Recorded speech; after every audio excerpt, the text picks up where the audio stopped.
Both teams have done their adjustments. Both teams have utilized that short break to find their maximum potential from the drafting phase. Ladies and gentlemen, we are moments away from game number 3 between RSGPH and Echo PH. Into the land of dawn we go. You can hear the crowd in the MPLI Arena, GBK Basketball Hall. And it's a full house, folks, for game number 3. Both these teams, they're gonna have to pull off a lot of crazy plays, some hero plays as well, man, because it's been all about that, Wolf. Yeah. Even though one team Also has Light, Eman, oh no, not Eman. Also has Light and yeah, some of the other TNC members. Oh, that's an interesting fact. Yep. Thank you, Wolf. Ladies and gentlemen, however, the technical pause has elapsed, so we're going straight into the land of dawn. 1 minute has elapsed so far, no kills on the board, but it looks like RSGPH holds a small economy lead. Let's get it back in the game to the land of dawn. Eman already winning this matchup. As expected against the Beatrix, can only really just farm up, wait for that power spike, and maybe a gank from the team. If we take a look now, earlier we saw a lot of Brave Smites, now we're seeing a lot of QCs. Yeah. Bottom charge, very important for this kind of RSGPH. They want to run down the members of Echo. They want to get into the backlines and access the Beatrix as soon as possible in some coming team fights. The fact that you have a stable laning stage for RSGPH, they should be very happy about it. And I don't know if they're going to give level 4, or they are trying to give level 4 to Light, which is almost like an Angela where you can activate your ultimate anyways, even if you're late to your positioning. That makes sense, but they're going to have to sacrifice that clear speed, right? Sanji already rotating towards his bottom side. Yeah, that dive actually brought Nance into the turret, but now it's an outplay with a petrified Sanford. Foresees that regen right now, able to use that final blow to get out. Meanwhile, cici wins out the retreat battle in that turtle pit, but now gets caught in the decimation of Demon Kite. Looking for more under the turret. JP gonna fall as well to Demon Kite on the Martis. 2-4-0 trade, but Echo is going to be able to pick up that neutral objective first. However, look at RSG continuously being able to create that domino effect. Sanford going to say no to this, however, but he's got to be careful here. 1v3, Sanji does come, but at the end of the day, RSGPH won't be able to deny or take away that purple buff away from Echo. Very important win for RSGPH. Despite them losing the turtle, they won the team fight with 2 kills. And this is the win condition for the Martis. And interesting as well is that they shifted the flower to Demon Kite. It was first onto Eman, and then they changed it up. They give it to Demon Kite now. And even in the turtle fight, he did have that flower, so that's the idea from RSGPH. They focus on Demon Kite first and let that Martis snowball. And he's doing quite well, right? Already 2-0-0 KDA. Looking for some more here, but in terms of levels, it looks like both are quite equal. cici also at level 6. Yeah, in-game equipment as well, the Martis.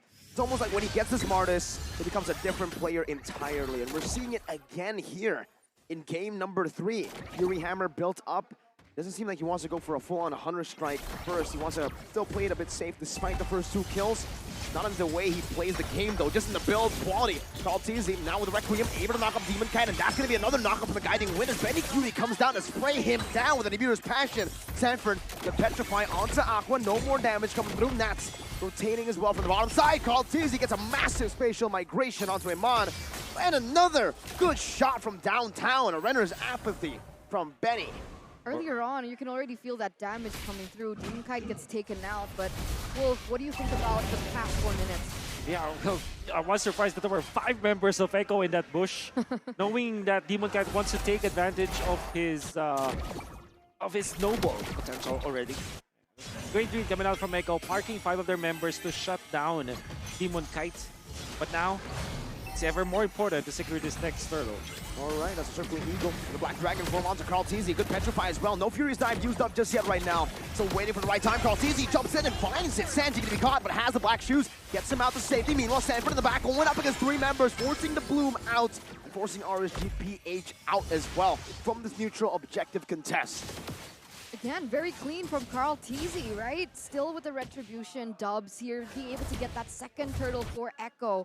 And slowly but surely denying away that economy lead that RSG, have built up for themselves. Meanwhile, in this top lane, Eman and Benny QT. How is this? Again, let's take a look at the gold difference. Okay, so it's just 34 gold, 24 gold for the Bruno, so it's essentially nothing. And that's great recovery coming out from Echo. Putting the right amount of gold in the right heroes. There was a 1,000 gold lead for RSGPH before this, and now they are equalized. I would dare say Echo does have the advantage, especially because Carl TZ is slowly farming up. When he gets the first item, that should be a very strong Guinevere. I wonder what his first item will be, though. Usually it's a defense item first, like go for Molten Essence and then go for the Starlium Scythe. But he went for the Blade Armor. Blade Armor. Why do you think he picked up the Blade? Because they want to be aggressive this time. Literally get in front of Emma. Like quickly, they rotate into the top lane. Want to make sure that he will not be punished after his jump. It looks like that's exactly what they're doing here. Already Kaltizi jumping in. Looking for a play. Demon Knight just gets out with an easy Mortal Coil. Now it might be a re-engage. And the sun comes in. Sanji able to pop the glooms. Meanwhile, bottom lane, Sanford and Nats going ham in that 1v1. Seems like Nats will be able to walk out of it with a win as he pops the regen and clears the wave out.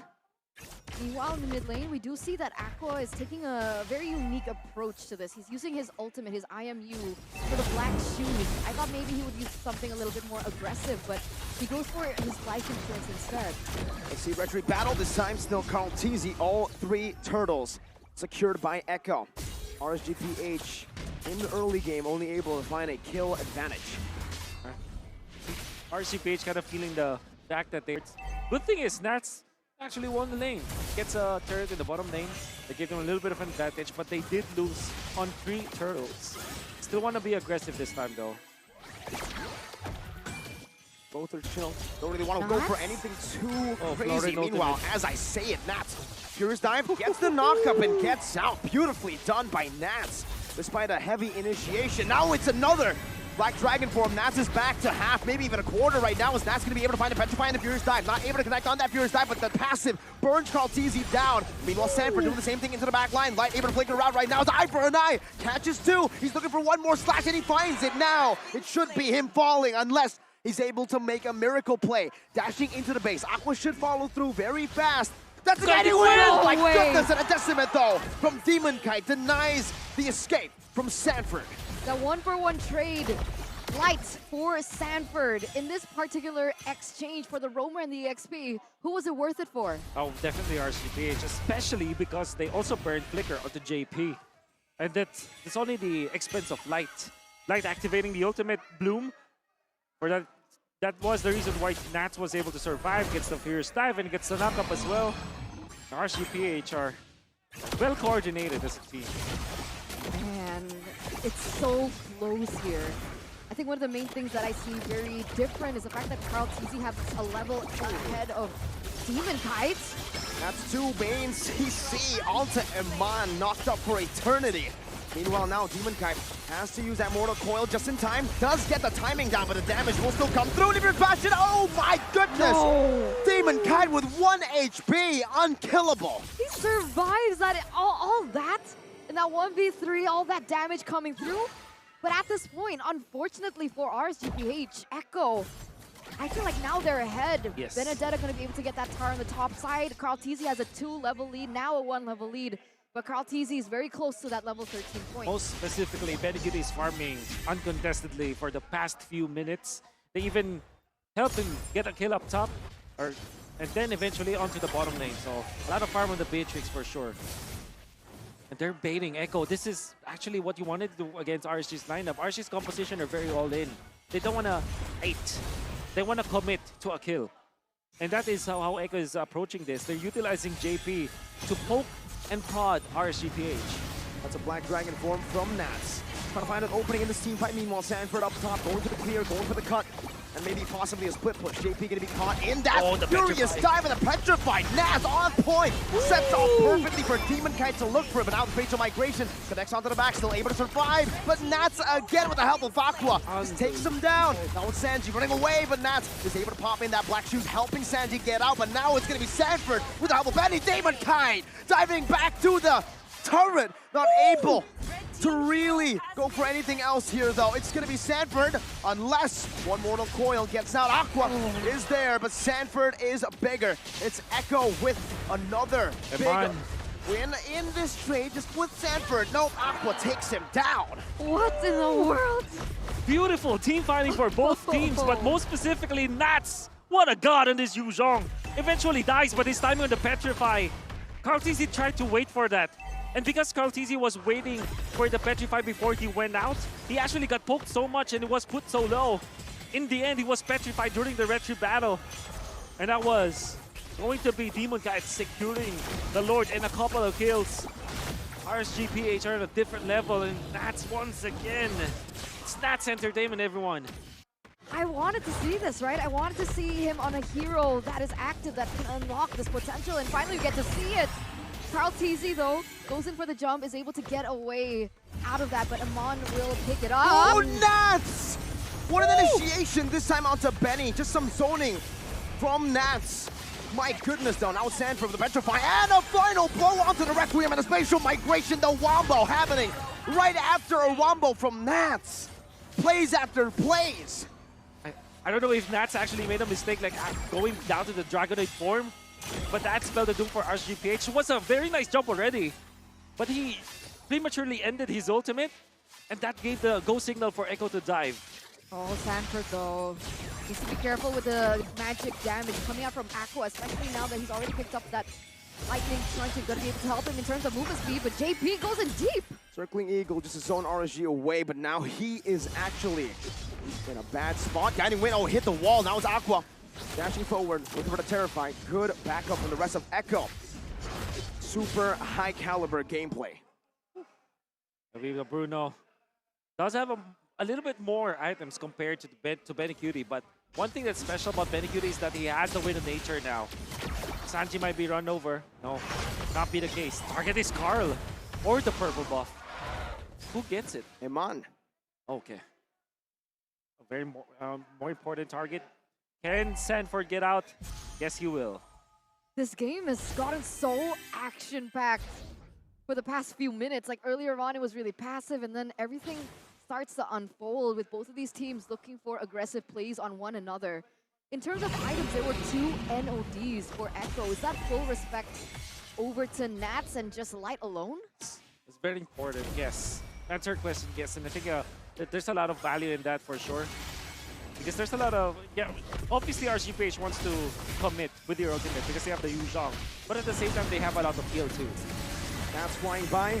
JP does the same with the Circling Eagle onto Light, just to try to open up some of the space. Meanwhile, Benny, the Guerrilla Warfare strat, now cici jumps in the midst of it all, jumps in and gets out, but not for long. Nats burns him down with that passive and even zones Benny away. Now it's Sanford who jumps into the back, but Demon Kite is still as on point as ever. Finds another. Now it's Sanji caught, and in the midst of it all, it's a triple for Iman on the Bruno. Again, it's the Yu Zhong, and commitment's coming up from RSGPH. Benecutie wants to salvage his team, but he gets stunned up. Flicker out. Can he outplay this? I don't think... Does Demon Kite want to go for the chase around the Land of Dawn? Benecutie, can he make his way out? He goes in for I think a new he's just item. stopping the recall. I think he can win this as well. I mean, Yeah, I think he's just stopping the recall because they were going for the end. The base is wide open, and with everything down there, they should be able to end to take game 2. Super aggressive. RSGPH picks up match point. Championship points.